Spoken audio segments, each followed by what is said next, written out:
Rutinitas budgeting mingguan telah tiba. Gimana teman-teman kabarnya? Semoga baik ya. Kita mulai lagi budgeting mingguan. Dan aku mau belanja minggu yang kedua. Di sini aku budgeting per minggunya 3.000. Jadi aku mau ambil 3.000 ini.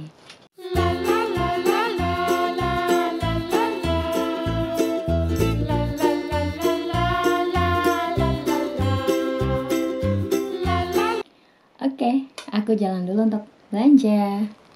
Seperti biasa sebelum belanja, aku lihat dulu kulkas apa yang kurang. Telur aku tinggal 3. Susu masih ada. Dan kita lanjut freezer kecilnya. Ini sama, ini ada freezer terong. Ini sama freezer brokoli. Dan ini kroket. Kroket ini aku beli buat bento dia, isi bento. Mini kroket. Ini shiitake. Dan ini bawang, daun bawang. Aku suka pakai sayuran freezer karena dia bisa tahan lama dan harganya nggak begitu mahal, murah gitu daripada sayuran yang fresh tapi dia cepat tidak bagus ya. Daun kol.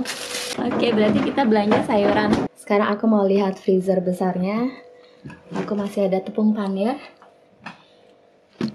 dan udon soba. Kemarin aku beli itu minggu kemarin. Dan ini aku masih ada, oh ini bumbu Indonesia nih. Bumbu-bumbu kalau aku pengen masak. Bumbu-bumbu kalau aku pengen masak masakan Asia gitu.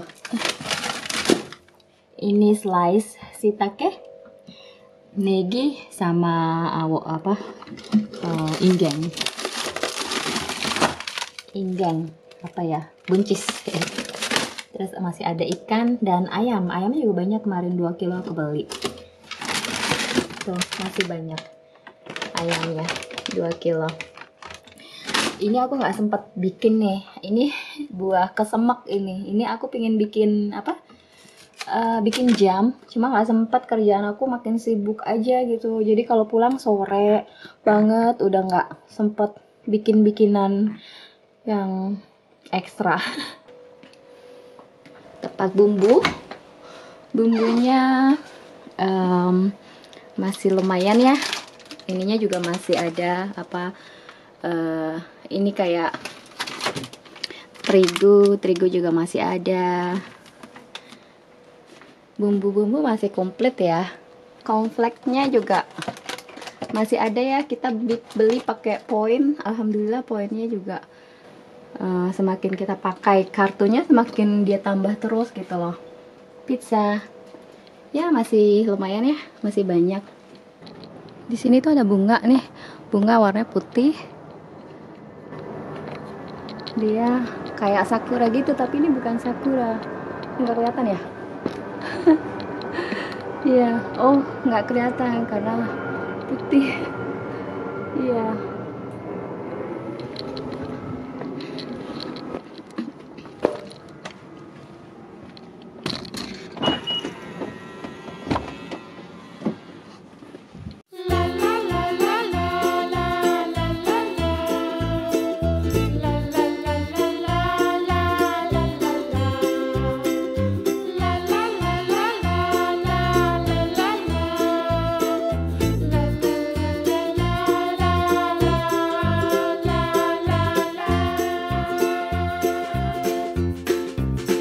Aku pulang belanja dari supermarket Japanmeat. Di sini tuh aku beli daging sapi sekitar 350 gram. Harganya 599. Aku juga beli daging sapi juga. Ini 403 gram. Harganya 797. Dan aku beli roti, ini murah banget, jadi aku nggak bikin roti ya. Biasanya aku bikin roti, bapak yang bikin, tapi aku beli aja karena wah murah nih harganya gitu, jadi aku ambil.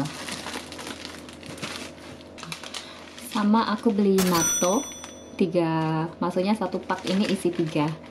Ini dia keluar tadi pas aku taruh di di plastik, dia langsung keluar gitu. Dan aku beli mizuna, sayur ini buat salad, namanya mizuna. Terus aku beli nira. Ini kalau di sini namanya nira. Nah, di Indonesia apa ya? Ini biasanya buat topping isian dumpling ya, gyoza. Iya, buat isian gyoza. Dan aku beli sawi hijau. Di sini namanya komatsuna. Sawi hijau. Lalu aku beli toge. Aku beli 2. Nah, toge ini juga bisa di freezer ya, disimpan di freezer. Jadi aku masak satunya di freezer. Dan ini namanya nanohana, bunga nanohana. Ini bunganya cantik ya. Aku sempat kesana tuh waktu lagi musimnya ya. Sekarang masih musim nggak ya? Kayaknya masih deh. Kayaknya masih musim deh. Bunganya cantik. Sempat berapa minggu yang lalu ya aku kesana gitu. Aku lupa deh, minggu lalu apa sebulan yang lalu ya. Ini di tempura bisa, ditumis bisa. Terus aku beli kentang. Aku beli kentang kecil-kecil. Karena ini yang murah gitu, daripada yang gede-gede mahal. Aku lihatnya ini murah, ya udah aku ambil yang ini aja. Terus aku beli bawang bombay. Bawang bombay 2. Nah, ini dia sayuran wortel. Lagi mahal dia. Udah beberapa minggu ini dia mahal. Sebenarnya sih aku nggak mau beli, cuma kayak nggak apa ya, pingin banget makan wortel buat bikin kare gitu kan, atau sup. Jadi ya udah aku beli aja. Jadi sayurannya cuma ini aja yang aku beli. Aku mau beli daun kol, itu harganya mahal. Terus dia nggak bagus gitu loh, jadi aku mengurungkan niatku untuk beli daun kol gitu. Ya udah cukupin segini aja untuk seminggu gitu. Dan aku tuh nggak pernah beliin maksudnya jarang beliin cemilan bapak gitu. Jadi aku beliin ini.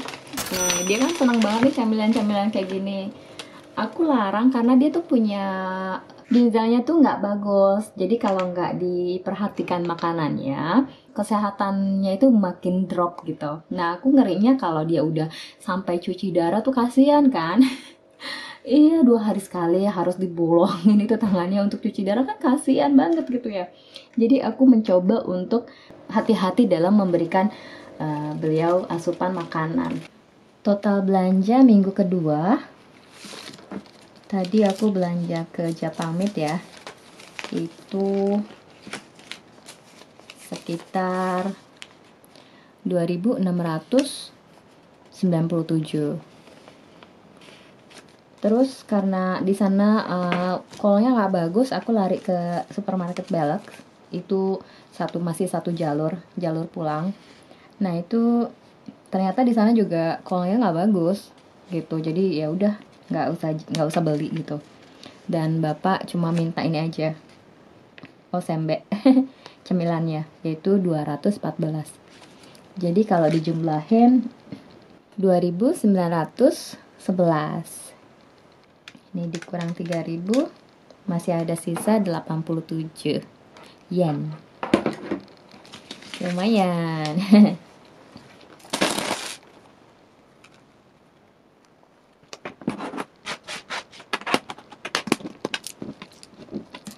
Belanja minggu kemarin itu kan lebih ya dari 3.000, lebih sedikit gitu. Nah, itu kelebihannya itu aku talangin. Tapi kalau talangannya besar, misalnya 1.000 gitu kan, atau 500, ya itu harus dibalikin. Maksudnya harus dibayar ke aku dong. Gitu. Jadi biar ini aja, biar aku punya pendapatan juga. Aku juga kan di sini ngirit ya, maksudnya aku berhemat gitu. Jadi aku biar tahu pendapatan aku itu uangnya kemana aja. Aku bisa men-tracker juga gitu. Jadi bukan hanya kakeboin Jepang aja gitu loh, yang aku tracker. Jadi sama juga pendapatan aku juga aku tracker. Aku tuh di sini kerja di tempat penitipan anak, yang dimana aku kerja di perusahaan kecil. Nah, perusahaan kecil itu mempunyai usaha tempat penitipan anak dari usia 0 sampai usia 3 tahun. Setelah 3 tahun baru mereka lari ke TK kayak gitu. Penitipan anak tersebut itu juga program dari pemerintah untuk menggalakkan biar suami istri itu cepat punya anak ya gitu, karena di sini anak-anak itu semakin dikit gitu loh, apalagi ekonominya kan semakin rendah. Kalau hanya pendapatan bapaknya aja itu kan nggak cukup gitu loh, jadi anaknya dititipkan ke tempat penitipan dari bayi, baru ibu sama bapaknya tuh bisa kerja kayak gitu program pemerintah agar suami istri bisa kerja gitu. Arahnya ke sana sih gitu. Tempat penitipan anak yang aku bekerja itu dia kecil ya. Dia hanya menitipkan dalam jumlah 19 anak kecil, bayi, balita gitu. Jadi di dapur itu cukup satu orang yang handle. Jadi aku kerja di sana untuk tanggung jawab anak kecil gitu. Kalau aku pribadi, aku baru pertama kali kerja untuk membuat makanan untuk balita ya. Ini juga tantangan buat aku untuk belajar lagi, karena sebelum-sebelumnya aku lebih kerja di restoran, hotel, dan terakhir aku kerja itu di dapur perusahaan minyak. Tapi itu aku resign karena aku nggak kuat. Di situ tuh kerjanya banyak banget. Jadi chefnya ada 5, 4 cowok, ceweknya aku sendiri, orang asing pula, pressernya banget gitu loh. Jadi aku resign, tapi mereka nggak mengizinkan aku resign. Mereka menginginkan aku tetap di sana, tapi aku nggak bisa, badanku udah hancur ya, udah tanganku udah bengkak semua gitu kan. Gitu, aku tetap resign, tapi aku masih membantu mereka sebulan 2 kali itu, karena di TK ini kan aku libur Sabtu dan Minggu, sebulan 2 kali Sabtunya aku bisa pakai untuk membantu mereka gitu. Nah, kalau untuk biaya hidup di rumah ini itu semua dari income bapak ya, income bapak untuk biaya hidup di sini gitu. Sedangkan aku sendiri, aku juga punya tujuan, yaitu aku fokus ke tujuan aku, yaitu aku ingin punya dana pensiun agar aku bisa pulang ke Indonesia dan tinggal di sana gitu secara aman kayak gitu aja. Karena kan pulang ke sana aku nggak ada kerjaan, aku jobless kayak gitu kan. Usia juga semakin bertambah, apalagi di sana kan kalau kita apply kerjaan tuh kan pasti tersandung usia gitu loh. Pengalaman berapa tahun, usia berapa tahun, pokoknya aku out aja deh kayak gitu. Jadi pokoknya aku tuh fokus ke dana pensiun aku dan fokus ngurus orang tua, sama bantu kakak yang sedang ngurus orang tua sekarang. Jadi kita gabung patungan untuk sama-sama ngurus orang tua gitu aja sih. Jadi kalau aku nambahin di atas 1.000 atau 2.000 gitu, ya itu tetap kakeboin Jepang harus bayar ke aku gitu. Jadi kita sama-sama semua biar tahu uangnya itu kemana larinya gitu, biar jelas aja. Makasih ya teman-teman udah nemenin aku kakeboin Jepang. Salam berhemat, semoga teman-teman juga masih tetap semangat ya. Oke, makasih, bye-bye.